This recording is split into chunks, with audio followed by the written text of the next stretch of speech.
why 60% of men have given up on women. Let's see. I'm sure it's for perfectly good reasons and has nothing to do with misogyny. What have you seen happening between men and women right now? Women, I think, don't need men as Okay. much as they used to. And I think this is in part because of this whole sexual revolution and appeal and feminism and all these things, which has tremendous upsides. I think that women and men are having less sex, they're getting married less. Men's attitude towards women has become a little bit more resentful in certain pockets of the internet. They perceive relationships with the other sex to be disposable more than ever before. Men's view women. I would say both. Disposable more than ever before. By what metric? By what metric are we looking at this topic? This is what always makes me gag about the modern conversation around dating. By which metric do we think this is true? By which which historical context, which family legacy, which family unit? Because tell me what your great grandmas were doing, what your grandmas were doing. Tell me what your grandpas were doing. Tell me about the ages in your lineage. Like, how old were people getting married? Like, what are we talking about? Right? And what does it have to do with modern day? Who's modern day? Who does that impact? Who are you blaming? Are we talking about 70-year-old men or 20-year-old men? Who are we talking about? Part that's because of dating apps, just the perception of choice. Okay. So now it's dating apps. Dating apps are doing it. How many of us have not even been on a dating app? I tried them for a while. It was not for me. But not everyone's on a dating app. You know how many of my friends are not on dating apps? They're not even on dating apps. So which dating app? Which dating app matters too, right? That if you don't work out, there's another 1,000 people on my phone that I could give a shot to. I think the equation of a relationship, when we think about the investment it takes for it to work and what you get from it, people now perceive the equation not to be worth it. Okay. Because it's always been about transactions. And I'm saying the next shift in group conscientiousness is going to be actually valuing the people in our lives. Like actually loving them for the consciousness they are. The way I got married, the way a lot of you do your relationships, actually loving your partner, actually loving them as a person, and then being high compatibility because you have the same values. That's the next move, I think, evolutionarily speaking, but we're not there yet. But because you're too busy blaming men and women, you're blaming genders. Gender doesn't even matter. Focus. What we're focusing on is values, the relationship too. This is why this concept of it's not worth dating anymore. 60% of men realize it's not worth dating, or women realize men aren't worth it. Well, your first problem is thinking it has anything to do with that. That's what your grandmas and grandpas did, and that's why you're all miserable. Because you guys thought it was men aren't worth it, women aren't worth it. It's not about men or women. It's about you as a person on a planet bonding with another person or people that you think you want to quote do life with or have short-term, very beautiful relationships with, because there's so many ways to have a relationship. But what does that mean? We're not even having the conversation correctly. I think there's a lot of great stuff there. So you're like a fully formed adult man, right? I think so. I hope Yeah, so. yeah. Like you're like a man. You're not like a kid. You're not like a dude in early stages of development. You've got a career. You've got a relationship. You're buying a house. You are an adult. Yeah. So if I was an 18-year-old, yeah, and I came to you, and let's say I'm your nephew or something like that, and I'm like, Steven, fully formed adult, handsome man in relationship. I'm struggling to date. Yeah. What should I do? You want me to give you advice? Yeah. Fuck. I think you should work on yourself. Okay. Especially as an 18-year-old man, because I think you need to, especially at that age, create some advantages. And so working on yourself could be learning, reading, going to the gym, building up the ability to provide for someone else and to protect somebody else. That's kind of really where I'd start. And Pause. Work on yourself. Okay, that's good. What does that look like? Learning to provide for other people. Pause. Why? Learning to be a good community member? See how that's not what it is? I don't think men raised under patriarchy are taught to be good community members. I think they're taught to be providers, which is not the same thing. See, women are taught to be good community members, which is why, just numbers wise, we do have better relationships into our elder years. We do better when our husbands die, if we're married to men. And fathers who have daughters have better healthy relationships with self, or have a better health relationship, they live longer than fathers who raise sons. The dilemma is that we're not raising people to be good community members. And he just did it here. All of the podcasts, all of the reading this man has done, and he still hasn't learned anything. This is a recent podcast. This guy has literally interviewed and read so many books, and still the only conclusion you came to is teaching men to be good providers. Talk about not thinking. Talk about not deconstructing. Talk about, well, that was useless. See how I said, I joke, I've read thousands of books, but unless you actually deconstruct, it's useless. You actually have to engage with the topic. You have to actually realize what the problem is. And the problem is you keep teaching people how to be providers instead of good community members. You keep teaching people that relationships are transactional instead of relationships are something you build through bond. You build a bond with people. That's how you build good relationships. Ridiculous. Again, that's biased because that's what I did at 18 years old. Great. I actually didn't date. I think I've been on 5 dates in my entire life. Okay, so let's say I do that. Yeah. And it doesn't work. Yeah. Okay, so I'm like, hey, I'm on this growth journey. And I'm sure you've encountered this, and there are going to be people in the audience who are like, the reason they're watching this podcast is because they're trying to do that. They're still not getting dates, right? Yeah. It's still hard to find a girlfriend. Then what do you have to say to them? I would assume that the reason it's not working is because they're not in this frame of mind to find love. And when a dude says, I'm trying to do everything right, what is the most common response that they get? Right? So like, try harder or like, yeah, right? If you kind of like look at Twitter, what you'll find is people will be like, it's impossible to find a good woman. And then like men will be, let's say a dude says that, or a woman says that, it's on both sides. It's impossible to find a good man. And then people won't be like, yeah, it's impossible to find a good man. So maybe some people will be supportive. So you'll have a woman who says it's impossible to find a good man. You know, there are a lot of people who are like, yeah, like men are trash, fine. And then a lot of people will be like, you're not trying hard enough. You're not going to the right places. That gets, we as men get that a lot more because there's a societal bias that men don't need help, right? So if you look at like the comparison of scholarships, male-only scholarships versus female-only scholarships, there's about $4.9 billion worth of scholarships given out in the United States from private sources. Female scholarships outside of athletics are way higher than male scholarships. So if you look at athletics, the number is way higher for men. But the really weird thing is that like 60% of people who graduate from college or in college somewhere in there are women. So the people who need more gender-based support are men, but we don't really do that. We're usually like, if a man has a problem, this is a man's problem to solve. Because that's patriarchy. How is the community going to show up for a man if he's not allowed to even say, I need help? How is the community going to help the man if he rejects them at every opportunity, right? We train men to reject help. I saw a little cartoon on TikTok and it said, hey, what's the bravest thing you've ever done? And it said, ask for help. Here's the problem. I used to take calls. Okay, I used to do calls, and I used to have a person who was a man and a Trump voter. He just couldn't get it. They had been struggling a while, but no matter how many times I tried to, they would say, I need help, I need help. And I was like, okay, talk to a therapist, talk to this. I would give them all these tools. And it's like, no, that's not it. I need to go to the gym and I need to make more money. And I'd say, going to the gym and making more money is not the answer. And they'd be like, I need to be a passport, bro. I need to go find a girl in the Philippines. And I'm like, no, that's also not the answer. And they're like, it's gotta be. And then they kept coming to me. And I was like, why do you call me? And they're like, well, I just like talking to you. And I was like, yeah, but you're not getting better. Like, you're not actually doing the work. And they were like, well, it just feels nice to have somebody in my life who can, like, I can talk about BDSM with, or I can talk about things with that I can't talk to the people in my life with. I was like, yeah, but you call and you complain. Isn't it interesting that you call and complain? Like, don't you want to do something with your life? He was like, I'm working on it. And he would say it. He would acknowledge it. He would say the right things like, I do need to do this and I do need to do this, but then he wouldn't do it. And I kept wondering, so then he would come up with great fantasies of what he was going to do.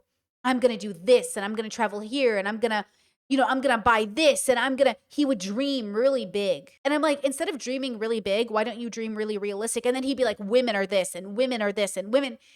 And it was like this really interesting experience where I could see the way his childhood effed him over 100%. I could see the way the people in his life just like gave him no ability. But I could also see the way he was self-sabotaging constantly. This man was the king of self-sabotage. You know, you just couldn't get through to him. And that's the dilemma. I can't get through to you. If you don't let the community get through to you, it's not going to help you. Now, you have to also have a good community, right? Because community doesn't guarantee a good community. Those white people just started a village of all white people. That's not a good community. You don't want to be a part of a racist community. You also have to make sure your community is smart and deconstructing and healthy. And that's why a lot of people have chosen family communities, because it's like, well, let's choose each other because the ones we were born into aren't helping, right? Or the neighborhoods we were born into aren't helping. And so that's the dilemma, is like when women even get on the internet and say like, there are no good men around. Okay, so we are queer here. Not everybody, but like I'm queer and I come from that perspective. It allows me to live in a world where I don't have to think to myself, there are no good men, even though I can make, men, you know what? I hate men, but it's like not real, obviously, because I don't care that people are men, but I do care when people who are men uphold a standard of existence in which they get to be the victim and the top of the food chain at the same time. Men are better than women. We're so great, but then we're also the most victimized. Make it make sense. So you're the top of the food chain and the most victimized? And if that's true, what set up that system? Because for some men, they can feel like both. For some men in the universe, they are literally the top of the food chain and the most victimized. And how does that happen? It happens in a bubble in which the community isn't allowed to help you because it's seen as a sign of weakness. Where the community isn't allowed to embrace you because it doesn't, hold up to some sort of standard. So even here, again, Steven, with all of his knowledge, all of his time interviewing people, still to this day thinks the best thing a man can do is learn how to provide for others instead of learning how to be a good person, a kind person, a thoughtful person. So instead of being a good person, go to the gym. Instead of learning what your values are, make money. Instead of actually bonding with people because you really like them, make sure it's worth it for you. But what people will say is men will say, work harder, try harder. Didn't we learn this with colleges? Just because you got a college degree doesn't mean you're going to get a job. Just because you have a PhD doesn't mean you're going to get paid. Just because you work harder doesn't mean you're going to be a billionaire. Everybody knows this. Working harder is a myth of America. It's a myth of capitalism. If you just work hard enough, I guess you didn't work hard enough. I guess this is your fault. I guess you just weren't doing it.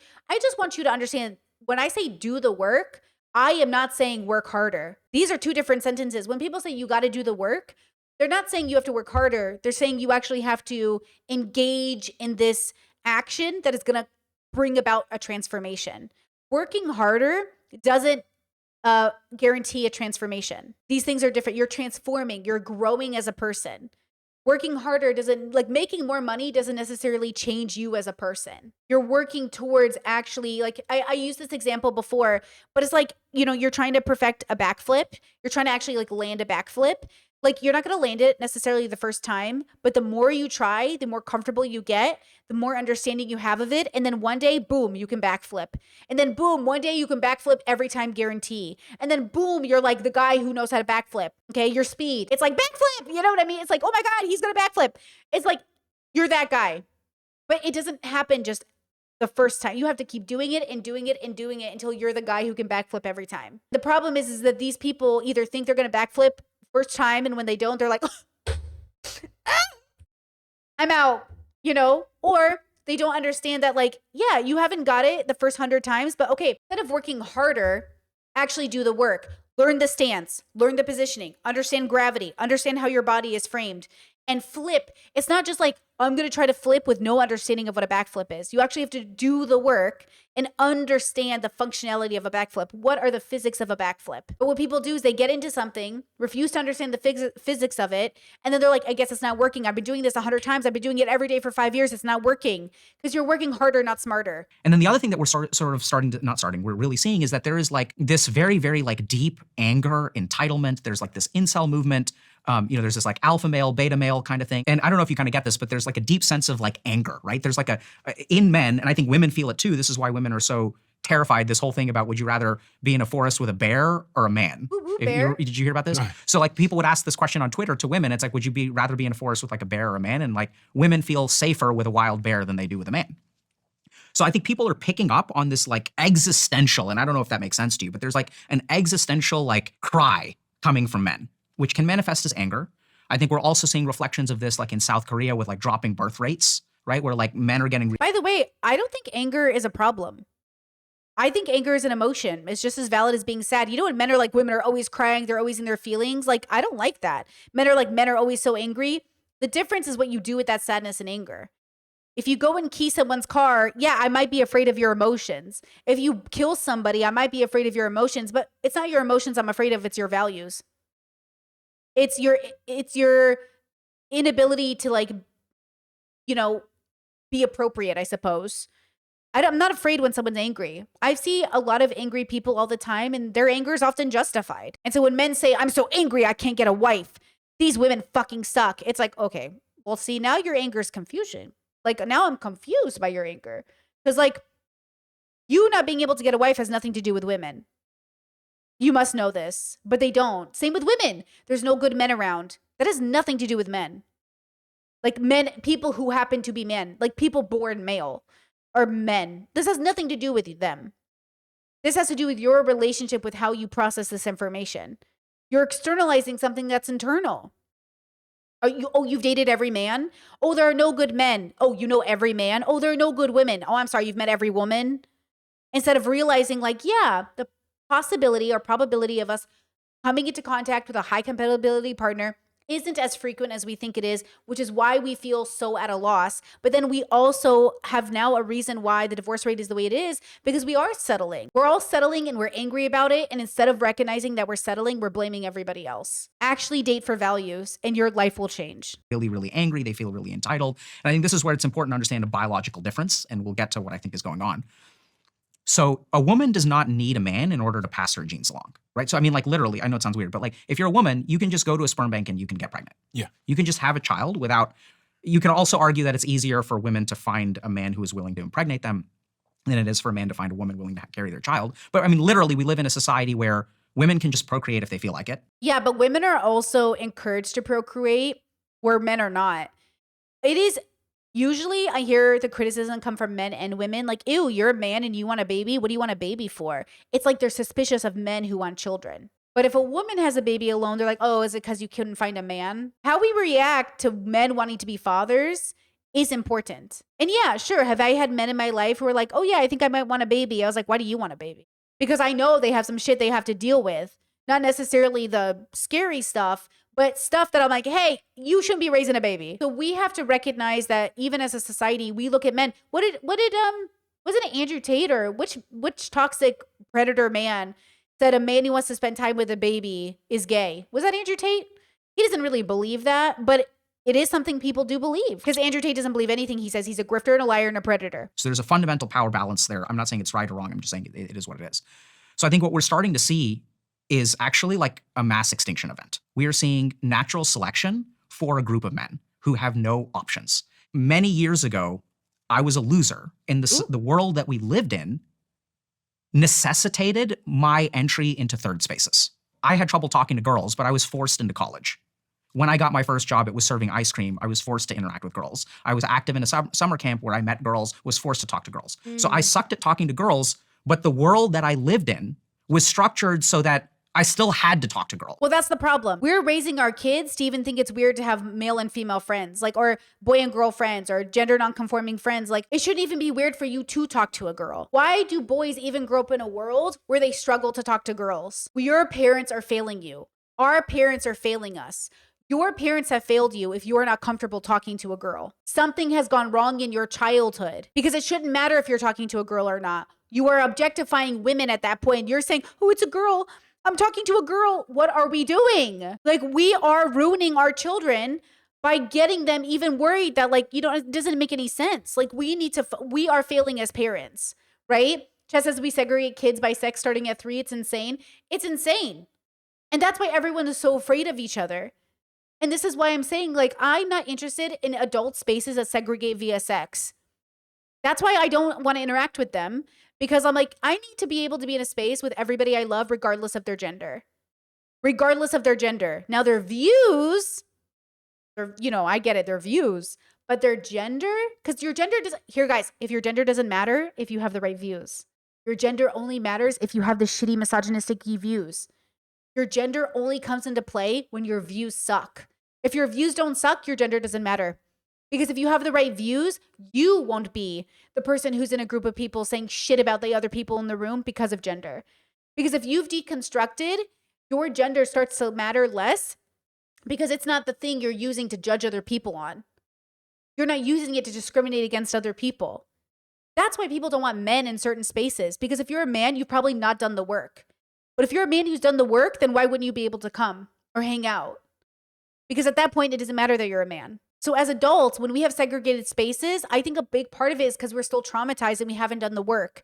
And I don't blame us. We still need those spaces. I just don't want to, I'm happy to visit, but I don't want that to be my main space. I need my main space to be gender inclusive.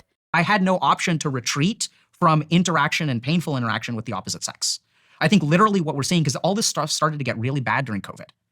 So what happened in COVID was actually like a natural selection event. I don't know why we're saying this, like that shit wasn't happening way before COVID. Maybe because I live on the internet and I lived in a lot of these spaces, it was happening before COVID. Maybe it feels like it got worse, but I don't know. Do you guys agree? Do you guys think it got worse during COVID? Or what does it mean getting worse? Wouldn't it get worse over time naturally? Wasn't COVID just like, yeah, it amplified, but it was already there, but it was always gonna get worse before it got better. But maybe COVID, I just feel like people blaming COVID is a mistake. Instead, we should say it was always there and COVID just exposed it at a greater accelerated rate. Because then I would agree. But it wasn't a natural selection event about life and death. That's what people think natural selection is. What happened during COVID, sure, a lot of people died and that's bad. But the post-COVID world, some people were able to adapt to it and some people are not. We're seeing a spike in social anxiety. Now I can work from home. Now I have pornography. Now I have all this stuff going on to where I'm not forced to learn how to interact with women. Does that kind of make sense? Yes. We are failing ourselves. Like, that's what I'm saying. I need people to understand, like, this didn't come out of nowhere. People were raised badly as well. Like, I know we think it's not that big of a deal. We keep blaming the internet, but like, your parents raised you. My parents absolutely failed my brothers in a lot of ways. And it's only the brothers and the girls that made a concerted effort to do better that like bypassed that bad raising. But like, our parents aren't raising us the way we think they are. Yeah, chat says, oh yes, pornography was invented in 2020. As if pornography hasn't been around since day one, Brez. The accessibility of pornography changes things, but you know what else matters? Is that parents aren't raising their kids. They're not having the right conversations. They're not. Do you know how many stories I've heard of people, of 6 and 7 and 8-year-olds, you know, really like being stuck on the computer, being stuck on porn, and experimenting with other children because they don't know any better? It's because your parents suck. And if you look into those kids' lives, they're raised by horrible adults. We are failing our children. We are failing our kids, and everyone wants to blame everybody but the parenting. I am waiting for the next, okay, that's the next one too. The next evolutionary thing that needs to happen is we all need to realize it's parenting for real. Not just in the way conservatives say it is, but I mean for real, for real. Like, because conservative parents always say, it's the parents. These liberal parents raise their kids wrong. No, it's all parents everywhere. We're all failing. We are failing in raising our children. And we're failing because we are children who haven't gone to therapy. Our inner kids are still wounded. We're fighting shadows. We are not healed, and we are having babies. And so, of course, we can't become good parents and be there for our kids. Like, we're not even good people. You know, I mean, we're doing our best, but it's not saying much. Live your whole life at home. And I think what's starting to happen is literally natural selection. And the way that natural selection works is people think it's like, oh, if natural selection means I'm weak and someone is strong. That's not technically correct. Natural selection is you were made a certain way, someone else is made a different way, and then the environment changes. Which one of these two is suited to, it's not even adaptation because all the adaptations have been made. Oh, chat says teachers have definitely been seeing it. I believe that. I believe that teachers and educators and people who have to work with kids are seeing it. Absolutely. I have tons of educators in my family, and it definitely is a problem. And I think the best example of this is like literally Darwin's finches. So you've got like, you know, one finch that has like a hard beak that can crack a nut. You've got another finch that has a very sharp beak that can get like a bug out of like a cactus. Chat says, my parents asked me if they failed me in certain ways, and it's hard to tell them yes, because I know they did the best with the tools they had. It is hard. It is hard. I think that goes back to the conversation I was having earlier. Like, it is hard to look at your parents and know how much they've suffered and how much they've worked and how much they've tried. And then to sit there and say, I'm so sorry. It wasn't good enough. I love you. It really was not good enough. It was okay. It was better than others. But I'm so sorry to inform you. You know, it wasn't good enough. That must be so painful. Because, you know, when we talk about parenting and the stresses people feel, everyone's always critiquing parenting. Everyone is so critical of everyone's parenting. And yet we're critical in all the wrong ways. We need to stop being critical in all the wrong ways and be critical in the right ways. And that right way includes the community making an effort to be there to support parents. One of the wrong ways we're critiquing parents is being like, I can't believe you don't have enough time. And I can't believe you don't spend enough time with your kids. But then we don't, as a community, understand how the economy is making it so parents can't spend time with their kids. And then on top of that, parents don't even know why they had kids because they were pushed by their bad communities to have kids when they don't even know why they're having them, which is why you have the Reddit, you know, regretful parents Reddit. We need to make the right people parents, meaning the people who definitely want to be parents, and give those people the tools to be the best parents. And all the people who don't want to be parents, let's be good community members, good aunties and uncles and neighbors, good mentors and elders in the community. And then for all the bad people in the community that want to take advantage of kids or do something really insidious, then we'll have the resources to put them in their proper places, right? To put them in a place that we don't, again, engage in like abusing them, but that they're away from the possibility of harming a child. But we don't have the time or the spoons or the resources to properly put people where they belong because we're too busy putting the wrong people in the wrong places. We're too busy being bigoted and racist and homophobic and transphobic and self-hating to really even start to be a good and healthy community. But the ways in which minorities, and specifically, especially women or people raised women, the reason they're so good at community building is because for all of the faults of society, it is a leg up. It is it is like the greatest tool. It's like, you know, I don't even know how to explain to you how important the tool is, but it really is life and death. Not having a community is life and death. It's why we're so eager to seek it out. But we also make the mistake of thinking the community has to look a particular way. That's something I struggled with. What was my community supposed to look like? I'm not a very big, group activity kind of girly, but I wanted a community, but what was it supposed to look like? And I think it starts with being good neighbors, being considerate, being thoughtful. I know this sounds really silly. It starts with like not littering in your building, cleaning up the front, making sure your kids aren't vandalizing stuff. Because, these kids always with their markers writing on, we have a mirror in our building and the kids just love to. And it's just like, no, I understand as kids, you have to be rebellious. Kids should be rebellious. And then adults have to be like, hey, we're going to give you better tools to be rebellious. I'm not blaming the kids. Like, I know I was a kid. It was like, I want to mess with stuff. I want to break into stuff. I want to do stuff. I want to like be adventurous. I want to like, I want to challenge authority. I'm not blaming the kids. I'm saying the adults need to react appropriately to give those kids better tools, right? We have to actually first recognize that like kids will be kids and those kids will eventually be adults. So we have to focus and give them direction.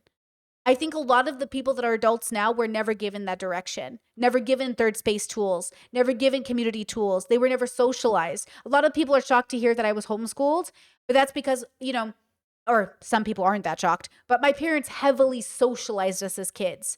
And I don't think they did it because they thought homeschool kids weren't socialized. I think they did it because they themselves enjoyed having a community. We had a community. I was always around people, always growing up.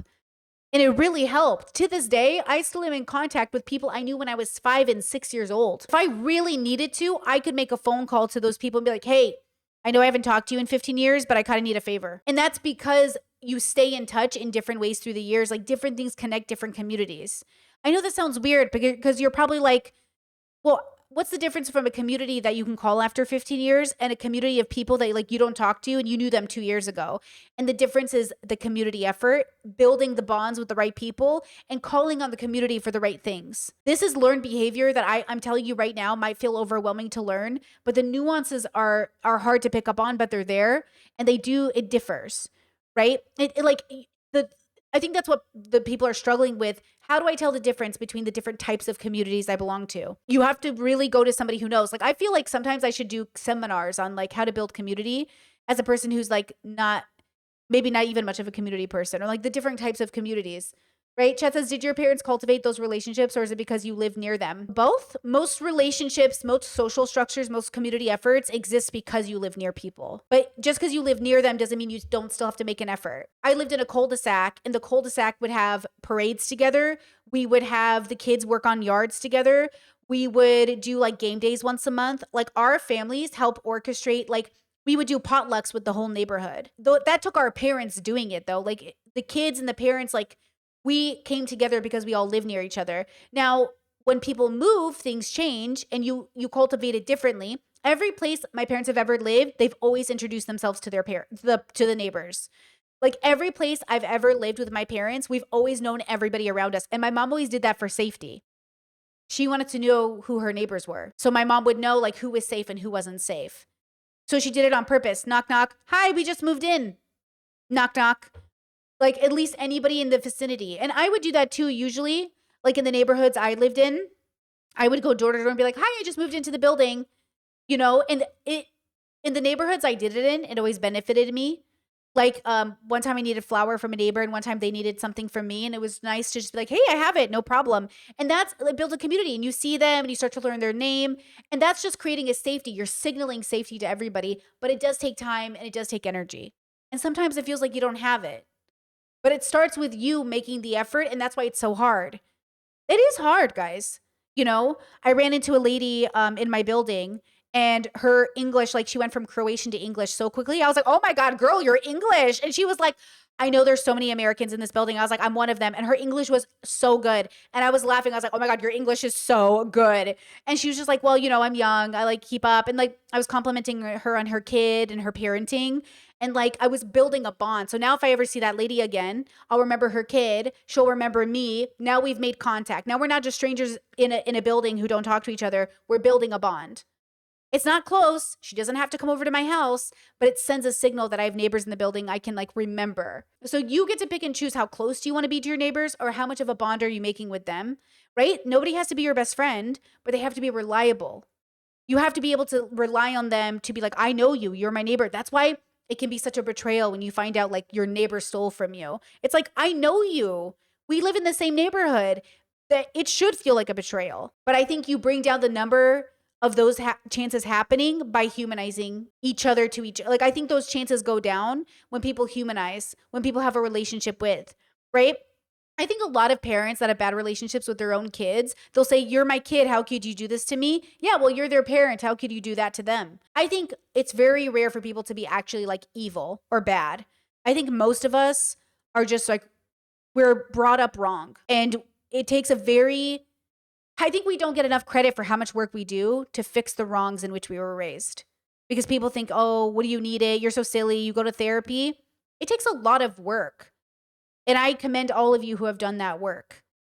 Because it's certainly, you know, people just think it's so easy. But if it was so easy, why didn't you do it yourself? Why would you rather continue the generational curse than deal with it? And so if something happens and all the cacti die out, the birds that rely on the cacti bugs will start to die out too. They don't know how to procreate in this world anymore. And I think what we're seeing with like all these alphas, betas, incels, what we're seeing in South Korea is there is a whole generation of men that is like, we are literally watching them die out in real time because we've got 32-year-olds, 35-year-olds who do not have children, do not know how they're going to ever have children. And this is where like, I know this sounds bizarre, but so that's actually happening. That's not bizarre. That's birth rate in South Korea is like 0.7. So there's a bunch of men who will never pass on their genes in the alpha male, beta male, whatever, like, you know, in that kind of language, they talk a lot about like procreation and legacy and stuff like that. But I almost wonder, is there a mechanism in a human being that if your genes know they're dying out, what would they trigger in your mind? Right? And I think what they would trigger is exactly what we're seeing. This like existential panic, angst, even aggression, entitlement. Because if these men do not behave in this way, they're literally going to die out. Maybe that's why people think it's so crazy that people don't want kids, because they're so tied to that biological. So this is why I say introspection is a deeper relationship with your biological experience, right? If you've got one group of people that want to create kids, okay, because they only know how to exist in relation to this, and then you have a group of people that are like not interested and don't need them. This group of people is looking at you like, okay, what's wrong with you? Because they don't know who you are unless you make offspring, right? Because that's such, but this is the most superficial relationship with introspection. Procreation, fucking, making babies, that is the most bottom tier of introspection. Okay? That is the, that is the most bottom level of introspection. Okay, it just is. And all three of these bubbles tend to engage with it, though you'll find in these two bubbles, it's less likely. These two bubbles have the least amount of kids. This bubble has the most amount of kids. Oops, hold on. This bubble has the most amount of kids. 2Cs have the most amount of kids. 2As and 2Bs have the least amount, but yet they still have a lot because 2As want to pass on legacy, and 2Bs are usually fulfilling some sort of contract or script, and 2Cs just be fucking. And then all together, they mostly just be fucking. And that's the thing. That's why I say, like, if you having kids is the only thing on your mind, you are literally still in, like, monkey mode. Like, you're still in, like, salamander, like, just touched Earth for the first time. Maybe I have legs mode. Like, you are so behind. And I'm just amazed. But then that makes sense. Like, it makes sense that you would be there if nobody gave you tools to think, like, you know, you're more than somebody that makes babies. Like, you are more than a baby making machine. When I went down my veganism journey, like into this plant-based bubble, I more or less do see the beauty in making babies, 100%. But also when I'm in a bubble where it's like make babies, make babies, make babies, now I just see people as cows. You know? I just see people as cows. Like you're in a barn and they're force inseminating you to pop out babies, and then that's it. They take your babies from you and you just keep making more babies without thinking. You're a cow. And that's so weird that you don't know that you're a cow. Now, it's different if you're a cow in the wild and you're making love and you have a baby and you have a cute little cow family, and that's so cute, right? That's so cute. But if somebody is kidnapping the cow, forcing them to get pregnant, right? And then taking your baby from, it's like, what are you doing? You know what I mean? Like, that's not the way a cow should live their life. You're more than just an animal at a factory producing babies for society. You should be making those babies because you want them and you love them and they're a product of something good and healthy. But that is not the majority of society, and it never has been, okay? It is literally, most human beings have not been the product of a loving, great relationship. People like maybe you or me who were like losers and didn't know how to talk to chicks in high school, we were forced into social interaction where we basically like, that's where we developed in order to, so that we could talk to girls. But in this post-COVID world, all those spaces are gone. There's no forcible interaction. So then there are some people for whom it's natural to talk to girls. And that's why like we see this dichotomy where it's almost like, you know, some people like just put yourself out there, just work on yourself and things will work out. And then there are a lot of other people who are like, that's not working. And I imagine if you went back like 200 years, and went back to the Galapagos Islands and you took Darwin's finches and you put them on Twitter, you would see exactly what we're seeing. I love his example he's using, because I do think we're animals on a planet and we have to think about that. But because humans use the word animal to dehumanize, they forget that actually you should humanize yourselves more, realizing you're animals. You should have more compassion, right? My partner and I were just talking about this because Chad said, can you imagine us milking humans the way we milk cows? Just like a stranger putting a breast pump on you and then stealing your body's liquids? It's coming, girl. My partner and I were just talking about that. I was like, we are going to move into a future where like food shortage is here and we're going to have to force milk women. We're going to get them pregnant to produce milk, and we're going to keep these women like little cows because climate change is coming. We are fucking up this planet, and when human beings hit the point of food shortage, they're going to look at the people who can make babies, and they're going to impregnate them just to keep shit going. And it's gross, and I hate it, and I guarantee you, because humans are stupid, and their only solutions instead of harm reducing is to make more harm. Yes, my partner said that too, Mad Max style. My partner said that. He's like, isn't that Mad Max? I was like, is it? There you go. Just get better at cracking nuts. But they have something in their makeup, something in their attachment style, something in their tendency for social anxiety, something in their neuroticism, something in their circumstances, something in their support structure that allows them to put forth effort and succeed. And then there are these other people over here who will go to therapy, who will work on themselves professionally. Whoa, what did he just say? Who will go to therapy, who will work on themselves professionally, who will show up on dating apps. And because of the shape of their face, which cannot be fundamentally altered, or some other thing which they're not even aware of, they grew up with a certain attachment style that they're not aware of. They grew up on the spectrum, and their capacity to make eye contact and emotional connections is very difficult. So there's this whole crop of people who I think are trying really hard. I don't think they're losers. I don't think they're like pathetic or anything like that. I think there's something about the architecture of how these people are built so that standard advice does not apply to them. Fucking men, which is why I say I'm giving the advice I'm giving as an autistic person, hoping you guys will understand it. But I think a lot of the advice I give can apply to neurotypical people as well, because neurotypical people are not happy. And if the majority of the world, if a lot of the people in the world are suffering, maybe we're all more neurodivergent than we think we are. But like, the advice we are giving is wrong. Work on yourself and learn to provide and have money is not build special bonds with people you actually like. I am waiting. Can someone, like, maybe I'm just the person. Maybe I'm going to be the person. Actually build special bonds with people you genuinely like. It will make a world of difference. You actually really like them. It's not forced. It's not a facade. You're not faking it. You're like, I really like this person. I could hang out with this person a lot. I really like the way I feel with this person. This person makes me happy. We're good together. This person and I together as a team, we really work. You ever watch, oh God, sports? And you ever watch, people work together in such tandem that you're like, are they fucking? because the chemistry's so good. That's just called being on a team, baby. Except you have to know the difference between a platonic team and a romantic team. Team is what we're amazed by. It's working together. It's a symbiosis. It's like, whoa, I love the way you work together. And what I feel when I sit with these people is like someone who is dying out. Like that's what it feels like to sit with. This person's life, they're not living a life. They're in a slow, protracted process of dying. And when you are in a slow, protracted process of dying, pornography shows up. And then you've got this weird thing that goes on where you get this spurt of dopamine, this existential dread of like, I am not getting to participate in life. There are all these people out there that are participating. They tell me, oh, you should do this, but it doesn't work. And it's just imagine how terrifying it is. If someone gives you advice that's supposed to work and it doesn't work for you, how fucked are you? Definitely. I mean, I think this happens in schools, right? They'll teach a student a particular way and you realize you're the only kid in the class and it's not working for you. And you're like, am I stupid? But that's why I say introspection is the ability to realize just because it's not working doesn't mean it's a you problem, but let's make sure what it is. It's to deconstruct. It's to take yourself apart and say, this advice isn't working for me. Like, why do people keep saying like, oh, this is how it works, but my brain isn't getting it. But I know I'm smart. I know I'm capable. So hold on. Let me think. What is the problem? Oh, it's the one size fits all rule. Well, one size doesn't fit all.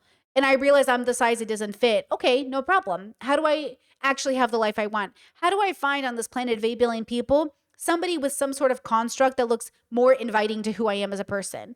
Right? Y'all never hear about moving?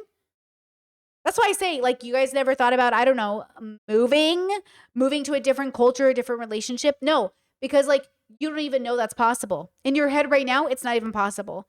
In your head that you're like, that's not a thing. Remember when I told the internet that in Seattle, there was like nudist parades and really cool like things you could do. And people were like, I live in Seattle and that is not a thing.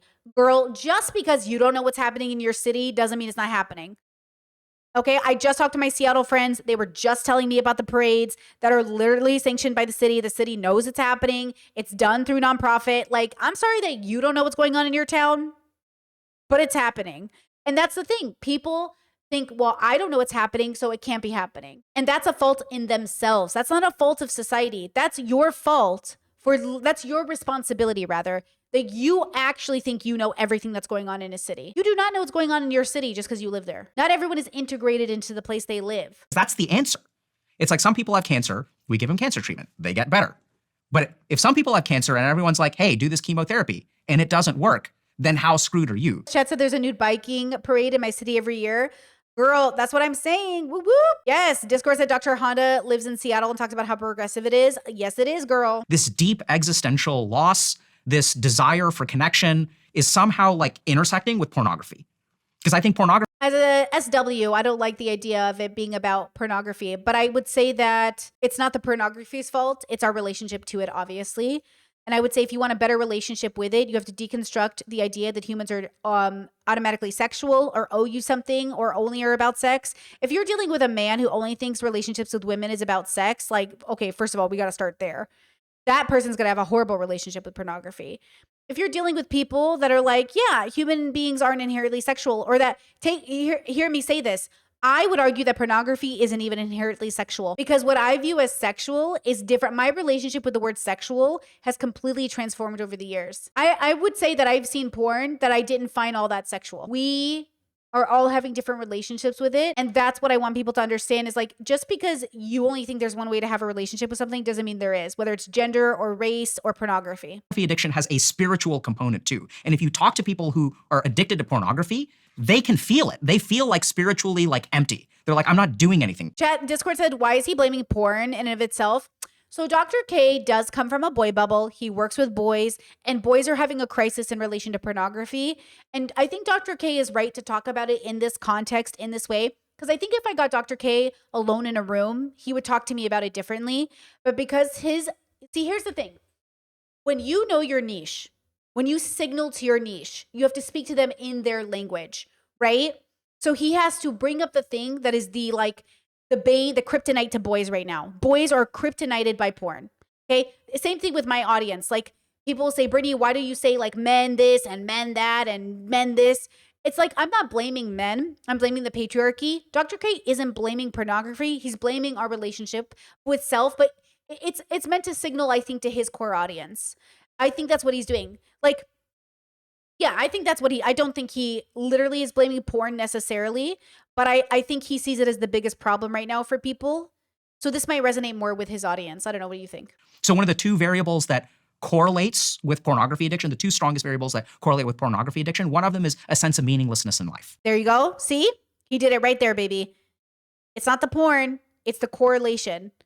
And I agree with him. I think people have a very unhealthy relationship with porn. Oh, Discord just shared a video from Dr. K said, can you make porn healthy? There you go. And there's a weird spiritual angle that I talked about.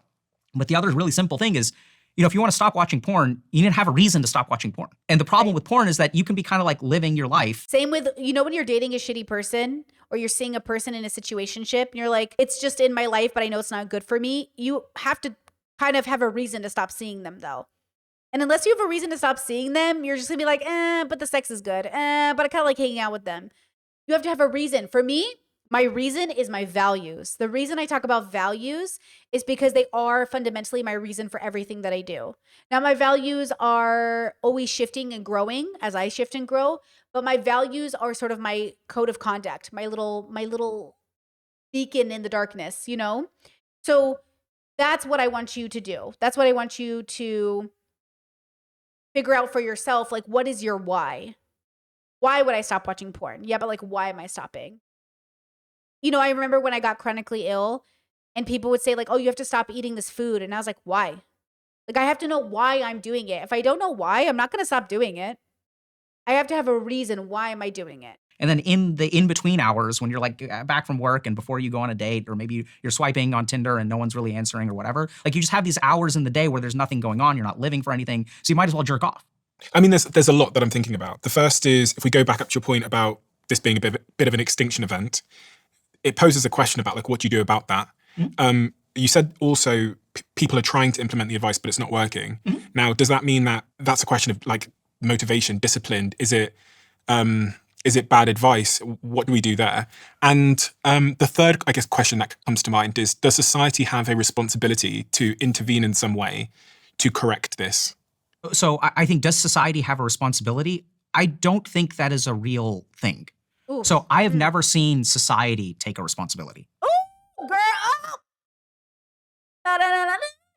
I was going to say society doesn't have responsibility, but your community does. But these are different things. I don't think society can take a responsibility. Ooh. Right? So if like how do I get society? Like, who do I talk to? But if you think about other people that are in marginalized groups, society intervenes to make the world, society? The governments and the way that we make our laws and the way that we give out money and grants and the way that we shape our communities. Yeah, so I understand the question, but I think like this, and this is just the way that I think. So if I ask you what is society, you say the government. And then who is the government? What is the government? It's people. Yeah. So I think this comes down to, forget about societal responsibility. And I think this is one of the problems, not to say that it is the problem, but this is just the way that I think. There was a case, I don't remember her name, of a woman who's being sexually assaulted in public, on a street at nighttime. And there were a bunch of neighbors who were like aware that the sexual assault was happening, and no one called for help. Oof. And the reason no one called for help is because everyone assumed that somebody else would call for help. In 1964, 28-year-old Kitty Genovese was attacked and murdered outside her apartment in Queens, New York. Reports at the time claimed 38 people witnessed and heard the attack. This case highlights how people may fail to act in emergencies, not out of cruelty, but because they assume someone else will. It's a classic example of the bystander effect and how responsibility can disappear in a crowd. Which, okay, when I was in school and I learned this fact, I always called 911 after that. Okay, so my brain, this is how I know I learned lessons really well. When I learn things like this, I implement it almost right away. Listen, how many people are going to hear this fact and still fuck up and still become the bystander effect? When I heard this years ago, guys, I heard this when I was like 19 or 20, I heard this in community college. And I was like, got it. Once I learned it, I was like, beep, beep, boop, boop, boop, got it. And from then on, anytime I saw a car on the side of the road, or I saw somebody needing help, or anytime, I assumed that nobody had called. Anytime. Because even if somebody had called, and sometimes 911 would be like, someone's called about that already. I'd be like, okay, cool. Right? Like, that's great. But what if they hadn't? And that's what I'm saying. Can people do this? Why Does my brain do that, but other people's doesn't? And a big part of it is because I think I am open-minded to the fact that I have to learn, is that I am not perfect. So I have to implement these tools into my way of being in order to become a better person. And I think people think they're good already. They're good enough. Yeah, in an evolutionary sense, like you're good enough. But in a get better kind of way, like we're never done deconstructing. We're never done getting better. So I say this to you, especially since, you know, you might be hearing this for the first time. I hope you actually implement this into your life instead of just learning about it as a fun fact. I hope this becomes a new way you act. Whose problem is it? Oh, society should fix this. And the moment that we say society should fix this, we stop taking individual responsibility. And the moment that we stop taking individual responsibility, like unless someone shows up and runs for office and says, my goal is to do this, which by the way is happening in like South Korea. So like conservatives that are very like, there's this huge tension in South Korea right now between men and women, and this 4B movement where women are like, we're not gonna have kids anymore. And then there's like this conservative kind of like pro-masculine kind of movement that is moving into government and says like, this needs to change. And we see governments responding to this mating. So what is governments gonna do? Force the women to have sex with the men? Like, do these men hear themselves? Like, do you guys hear yourselves? What do you want the government to do about it? What do you think the government's going to do to convince women to have sex with you? Right. So I think like China is now paying people to have children. So there's all kinds of like moves that are happening. Oh yeah. So they're paying you to have kids. They're incentivizing you monetarily. And then you wonder why you're all in unhappy marriages because you didn't even get married because you love that person. You got married because the government gave you money. It's the same thing with Trump. Oh, honey, we weren't going to have more kids, but the government gave me $5,000. So we basically had a baby so we could make money. So is it society's responsibility? Like, I don't know. So I think if society doesn't do anything, what's going to happen will be really simple. And that's what I mean by we're witnessing a mass extinction event. We have a group of young men who are somewhere between 15 to 50 who will just never procreate. And then they will literally die out, right? Their genes will not be passed on. And for the people who do procreate, they will have been adapted to the post-COVID world. Yeah. Right? So they know how to form, they succeed on Tinder. Whereas like if you go and you look at like, if you go to like some kind of senior event and you look at all the people who have grandkids, half the men there would not have succeeded on Tinder. Yeah. Right. And this is something that really like shocks people when I kind of tell them this. But if you want to see like who's succeeding, it's not the dudes on Tinder who are getting laid 15 times. Like go to like I mean, this is sometimes a little creepy, but like if you go to a playground, you're going to see like a lot of like average looking men with like average looking dad bods, which with average median incomes who are like having kids. And that's what's really happening. But even those men are adapted in some way, right? Because that's what I want people to understand. The reality of what's happening is women do not care what you look like. The kinds of women that care what you look like aren't your women. When we say we don't care what you look like, we're not saying that we're not attracted to you. We're saying we don't need you to have a six-pack. Majority of the world do not have six packs. I literally do not care if my partner ever has a six-pack. That has nothing to do with anything. So all these people that are like, you have to be 6 feet, and was it 6 feet, 6 figures, 6 inches? Yeah, none of that matters. It doesn't matter to most people. It's never really mattered. What matters and what is the leading cause of divorce isn't whether or not you got fat, because we don't even care. It's about whether or not you showed up in that relationship. It's whether or not you cared, whether or not you were there, whether or not you were safe. You know what I mean? Like, I think that's the problem is like people aren't understanding, like, we just want to come home to a person we like. All these marriages that are like, oh, the ball and chain. Oh, I have to get back to my wife. Oh, my husband, he's so annoying. Yeah, y'all are mean. You're all mean people in mean relationships. And I want nothing to do with it. They're not exceptionally attractive. They're not exceptionally rich, but they have something going on in their psychological makeup, which allows them to form bonds and procreate. You just said that a huge amount of men between the age of 15 and 50 will not pass on their genes. They will effectively die out of the gene mating pool. So people will hear that and many people will go, well, that's evolution. Yeah. But I want to understand if there's a counterpoint to that. Should society intervene? Why is, in the short term, we're going to have a lot of men who are disillusioned, that become incels, find themselves in pockets of the internet, are resentful, all those kinds of things. But should society intervene to course correct that? Should we put systems in place to make sure that those men meet partners? I'm gonna answer that question with a question. Okay. If, let's say, a huge swath of people are dying out from cancer, yeah, should we intervene with that? Yes. If a huge swath of people are dying out from... I love that Dr. K sitting cross-legged on his chair. like a virus, should we intervene 100%, with that? Yes. If a huge swath of people are dying out from genocide, should we intervene with that? Yes. So I think there are two important Free Palestine things. One it's slightly different though, isn't it? It's whether so one is about death. Yeah. Right? So one is like if a human being is dying, we should step in. But natural selection isn't necessarily about death. This is what's really tricky about it. This is why I think it gets hard. Natural selection is about passing on your genes. Yeah. Right? It's about creating viable offspring. And this is where if someone, and I think we also say yes, like if there's, a couple that wants to have a child and that child has cystic fibrosis, should we help that couple? Should we help a couple procreate? We also say yes. Yeah. So that's why we have IVF and things like that. So I think that the tricky thing about the reason that this is different is because that's a couple. If a woman is unable to have kids, even if we say if a man is unable to have kids, should we medically intervene so that they're capable of having kids? Yes. Right? So if we're talking about a couple, if we're talking about a human being and there's a medical problem, or if we're talking about protecting people from death, the answer is yes. This is a new question, which is, do people have the right, and I don't know if right is, or maybe that's the right word, to reproduce? And this is what's so challenging about it, is like the answer is basically no, because for men, that requires the consent of someone else. And my right to reproduce never trumps someone's right to not want to reproduce with me. I think we sort of accept that, right? That's correct. Now, this is where the fundamental biological difference comes in, because a woman doesn't need a man to reproduce. I can go to a sperm bank. This is a generalization that I think doesn't encompass all of the realities for a lot of people. This is like really reductive, right? A woman doesn't need a man. What kind of woman? Not all women are the same. Like, what about a trans woman? Like, everyone's having a different relationship with the word woman here. But I would say that this generalization might feel accurate, but it only represents a very particular part of the population in of itself. And not all women want to make a baby with a stranger's sperm. So even that concept is like a little faulty.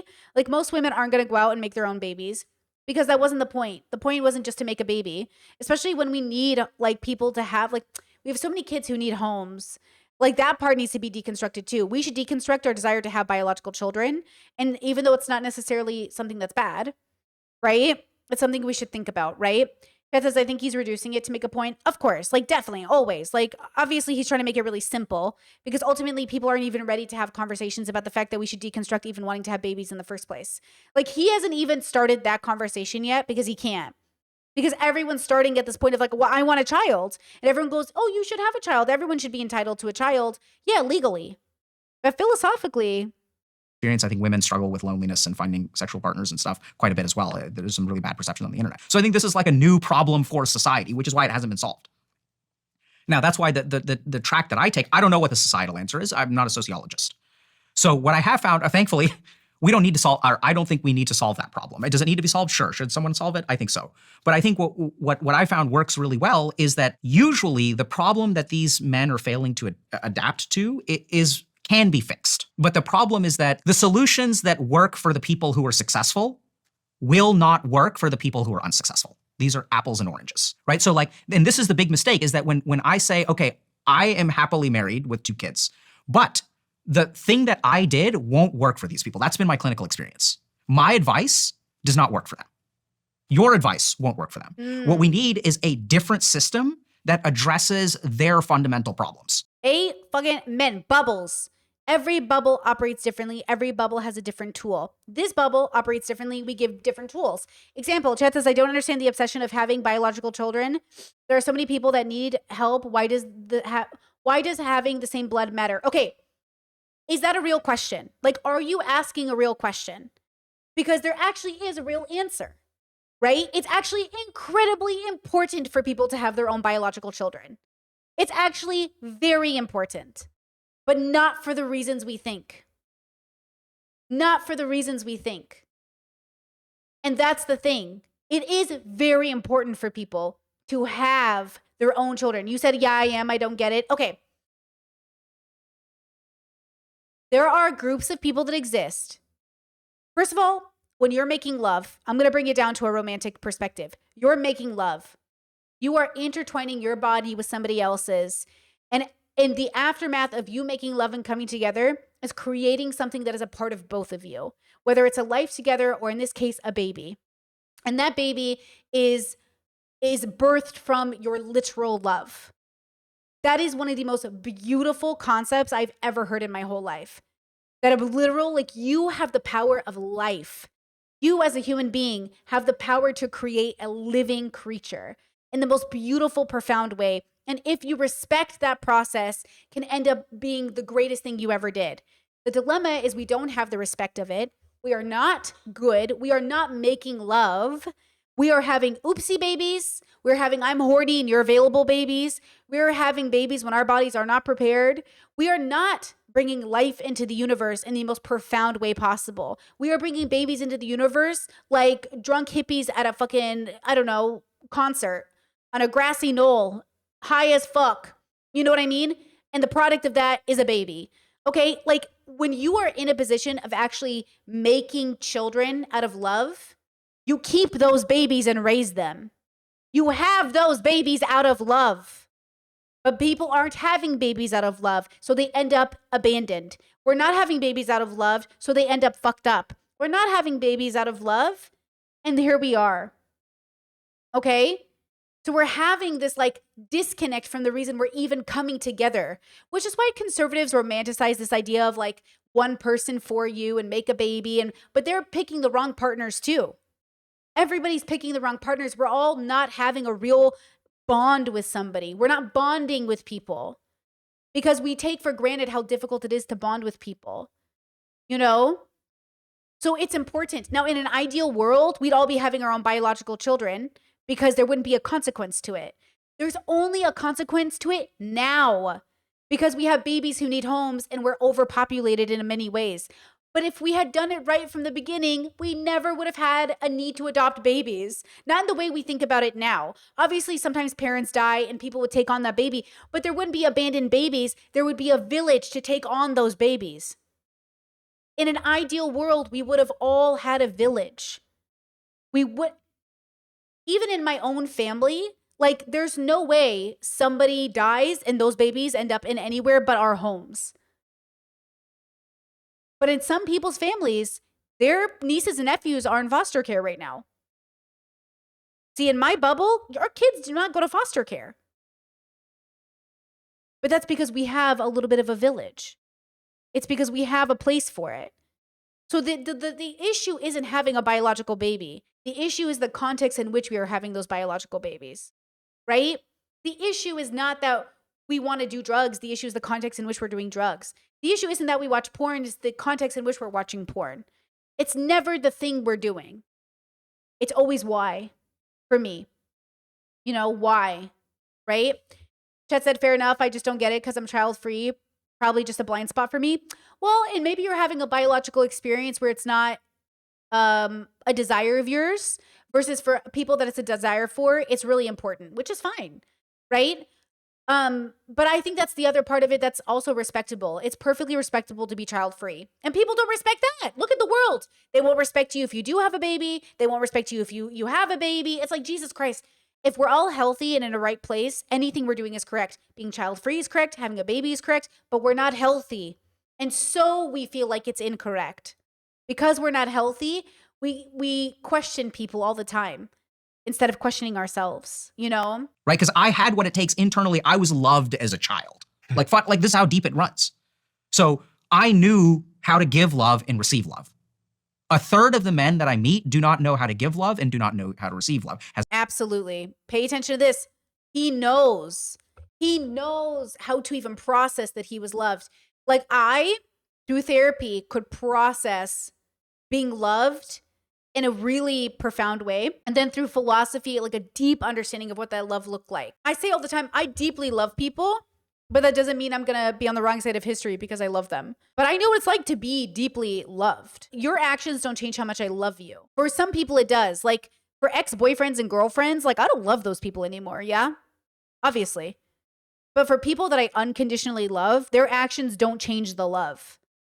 Their actions do not change the love. But I do not unconditionally love everybody. Well, I don't love strangers. I do unconditionally love humans. I have a deep love for humans as a species. I think for all life at this point, where I just want the best thing for every living creature. But that doesn't mean I unconditionally love, in that traditional sense, every person I know. Because for, just spoons reasons, it wouldn't make sense. Even though on a philosophical, macro level, I do. Nothing to do with their Tinder profiles. That's why they're fucked. And when people can say, go to the gym, make more money, but if you do not know how to fundamentally give or receive love, then that's a huge problem. Is that where you start when you're trying to solve this on an individual basis? Yeah. So, I mean, I start giving and receiving love is not where I start because that's like so foreign to them that they don't know how to do that. Okay.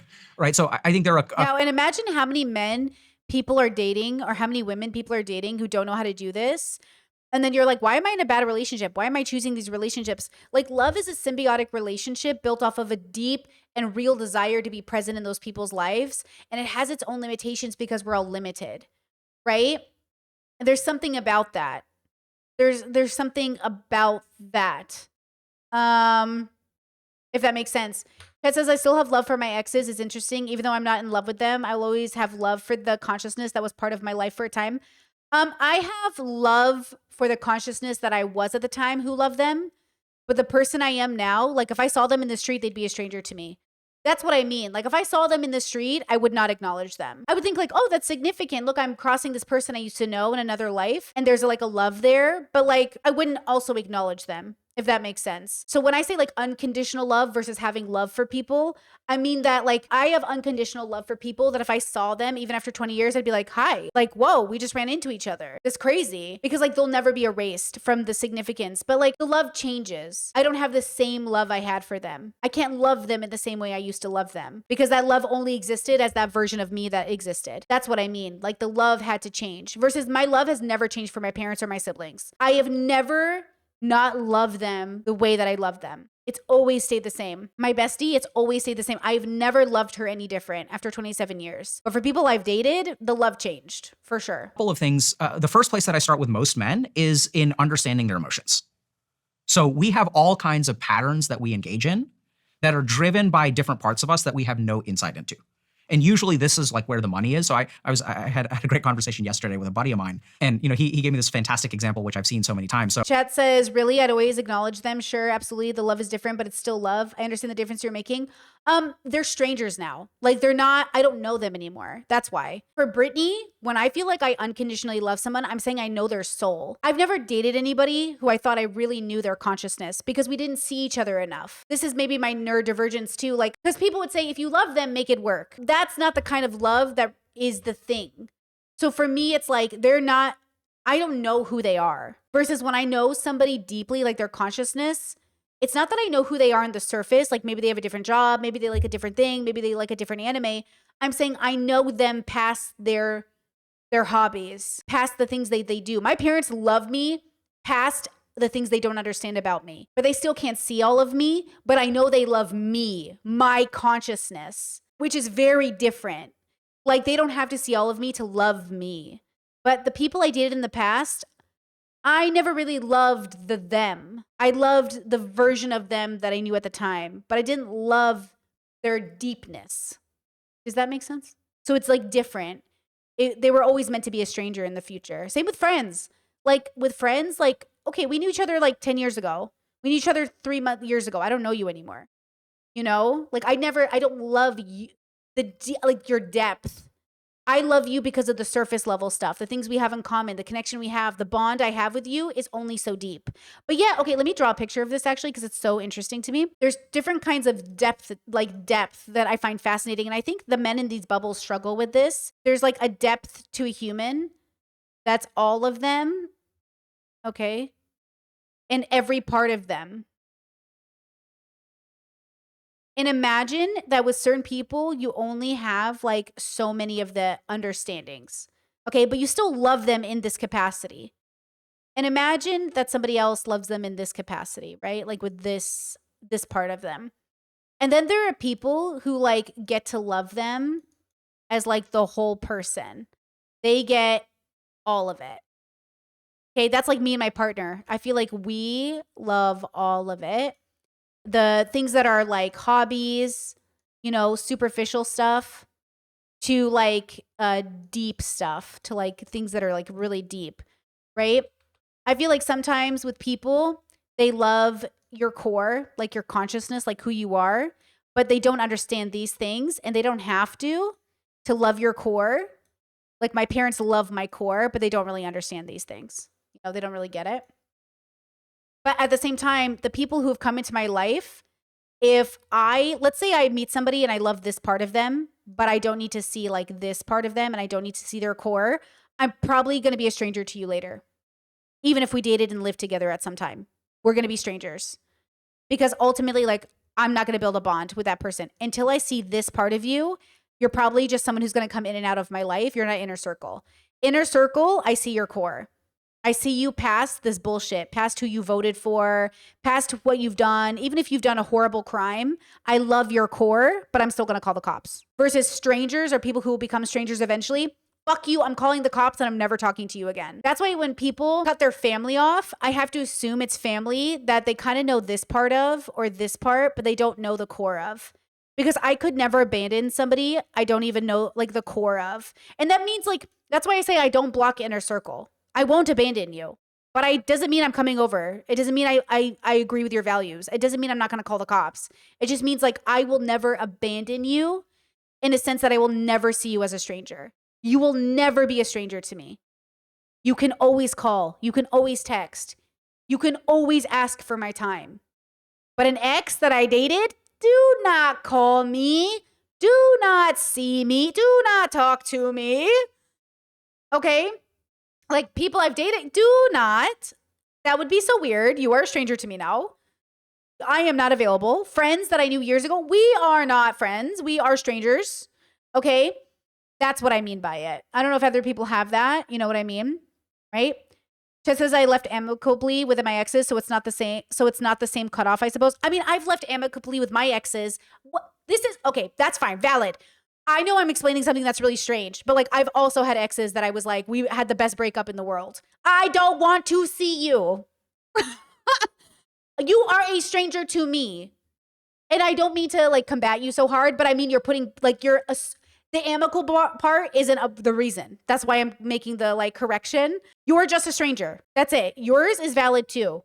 But most people do not stay in touch with their exes, whether it ends good or bad, because that's, you know, in gay communities, they do that, in other communities where they have to. But like not everyone is built that way is what I'm saying, for different reasons. But I think people do it too because they like can't let go of the past sometimes, or like it's a different vibe. I'm saying it's all valid, girl. I'm saying it's all valid. But I just want to make a correction that like, it doesn't matter if it ends well or not. That's not the reason why, you know? It's like the connection to the consciousness. Like I don't have a connection to you anymore. You're just somebody that I used to know. Okay, going back to the video, we're almost done. A lot of women will talk about men who are afraid of commitment. Yeah. You know?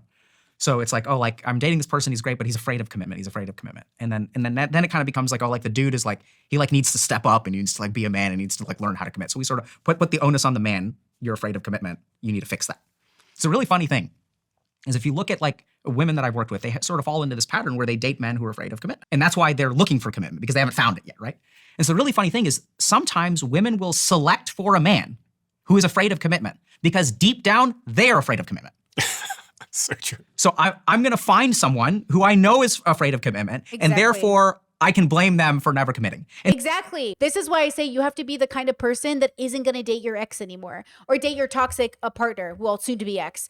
So if you're dating somebody who's a piece of shit, why are you dating them? Without victim blaming, because that's different. Why are you dating somebody who's a shitty person? What's your reasoning for dating them? You have to be a person that isn't going to date them. You have to be a person that isn't dating the guy who won't commit. Because why are you dating him? And that's the question. Why are you dating somebody that can't commit? Why are you dating a woman that doesn't have your shared values? Why are you dating somebody who treats you unwell? There is a part of them that's still at fault for their responsibility. You have two responsibilities, right? So you have two people, okay? You have one person and one person, okay?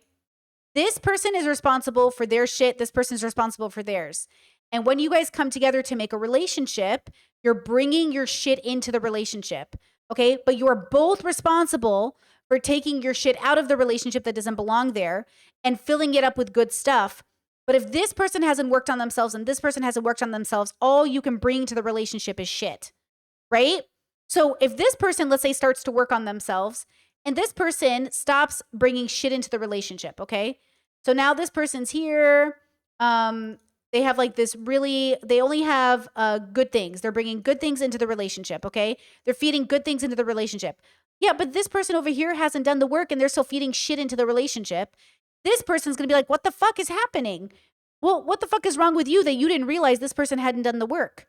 Well, I love them. They're my friend. We've been together. We've done everything together. We live together. We have kids together. Yeah, but until this person is doing the work on themselves, the only thing they can contribute is shit to the relationship. And then you have to decide like, okay, Am I going to take my new self and do something else with somebody else who can hopefully create a relationship in which we only put good things into the relationship?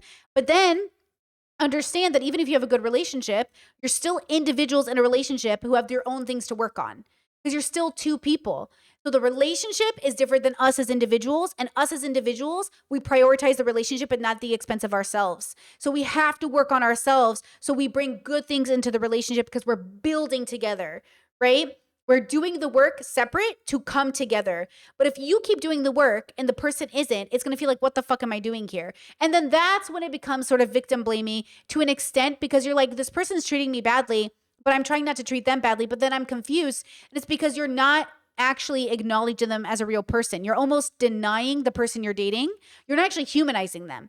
You're really not seeing them, funny enough. Because you're not actually acknowledging they're abusive, they're toxic, they're bad for you, they're not doing the work. You're actually objectifying them in a weird way, in which you are now accountable for. Now, if that doesn't excuse their bad behavior, they also have to work on it. So then you would go to the abuser or the toxic person. You'd say, hey, you're toxic. You might not mean to abuse your partner, but that's the aftermath of you not doing the work. So you either need to let this person go or you need to change. And they go, I'm not going to let go of this person. I don't want to change. I'm going to be toxic. Well, now we're abusive. We just went from toxic to abusive because you did not do the work. And now you're just abusive because you're on purpose keeping this person trapped in this relationship when you have no intention of changing. Now you're abusive. So now they're responsible for becoming abusive. The issue with abusive people, though, is they're less likely to admit they're wrong. So the responsibility falls on the person who's healed to actually get out of the bad relationship, because the person who's abusive certainly isn't going to do it. So then it becomes victim blaming in a sense, because people go, well, you're the one who's responsible, so you have to get out. So it's your fault you're being abused. It's not your fault you're being abused. But I hate to say it's your responsibility for getting out, because the abusive person certainly isn't going to let you out, girl. That's the point. They don't want you to get out because they're abusive. So the responsibility is yours to get out, but you are not responsible for them abusing you. That's their responsibility. And this is how I know this, because sometimes the dude will come into my office and he will work on his fear of commitment and he will conquer it. And the moment that he conquers his fear on commitment, the woman will retreat. They'll get terrified. They'll start to find all kinds of problems. And it's not just like men, and it's not just women are guilty of this. So there are all kinds of patterns. It's not gendered, but because society raises us with gender and we're told to do actions because of said gender, we're going to get blamed for being said gender because that's how society works. So change society by changing the people in it, and change it by liberating them from the constraints of gender. But our communities that are doing it are still interacting with society as a whole, and society as a whole is raising men and women very differently and ostracizing the rest of us. That people will engage in, that they have no insight into. First of all, understand your emotions, then you will understand your behaviors. Oh, like, why do I keep on selecting people who are afraid of commitment? Because I'm afraid of commitment. Mm-hmm. And if I can find somebody else who's afraid of commitment, I can blame them from it. And I never have to deal with my laddering up my fear of commitment. So there's a lot of stuff that comes with emotion. So awareness. I dated the guy I dated before this marriage here. I used to say to him all the time, like, you have no direction. Like, I don't know where we're going in life. I don't know what we can even guarantee in one another. Like, what's the future look like? And then I had to realize with myself, like, I was suicidal. I couldn't guarantee him a future either. And then I got therapy and I stopped being suicidal. And then I could guarantee a future that I wasn't going to kill myself. And he still couldn't tell me what the future would look like. But I could see it for the first time in my life. For the first time in my life, I could see a future. And I said, you're either coming with me or you're not, but I'm heading in this direction. And so I had to become somebody who had a future, who knew what she was going to do, to leave the relationship in which we were without direction. Of emotions, awareness of your patterns, the ability to regulate them. And I'd say that kind of ties it up. I actually don't love the Dai of the CO brand because you bring on hack doctors sometimes and it pisses me off. But I will link this video in the chat because I think it's important. Loved that interview with Dr. K. I love his work. He's so good.